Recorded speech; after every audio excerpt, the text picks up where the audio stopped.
ఏంటి హెయిర్ పొరాసిటీ తెలుసుకుంటే సరిపోతుంది అనుకున్నావా? స్కాల్ప్ టైప్ కూడా తెలుసుకోవాలి. Hair care basics episode 2 scalp type చెప్తా విను.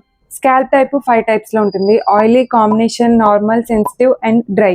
ఫస్ట్ హెయిర్ వాష్ చేసిన తర్వాత ఏం ప్రొడక్ట్స్ అప్లై చేయకండి. హెయిర్ గ్రోత్ సీరమ్స్ కానీ లివింగ్ కండిషనర్స్ కానీ ఏం అప్లై చేయకండి. జస్ట్ అలా వదిలేయండి. 24 hours తర్వాత మీరు టిష్యూతో ఇలా ప్రెస్ చేస్తే మీకు ఆయిలీనెస్ అనేది అర్థమవుతుంది. అండ్ మీకు ఎల్లో కలర్ లో ఫ్లేక్స్ వస్తాయి స్కాల్ప్ మీద. అలా ఉంటే ఆయిలీ స్కాల్ప్.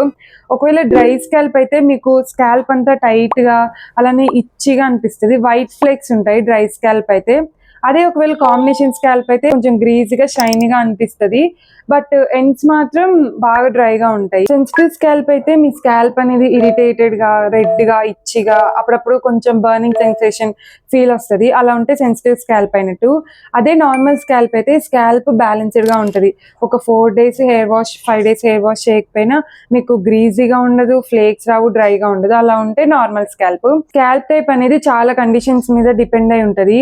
వెదర్ చేంజెస్, మనం యూజ్ చేసే ప్రొడక్ట్స్ అండ్ మనం నైట్ టైం చేసుకునే స్కాల్ప్ కేర్, ఇలా వీటి మీద డిపెండ్ అయి ఉంటుంది. మీకు ఏమైనా డౌట్ ఉంటే కామెంట్స్ లో కామెంట్ చేయండి. డీటెయిల్ వీడియో కోసం నా యూట్యూబ్ లాంగ్ ఫామ్ వీడియో చూడండి.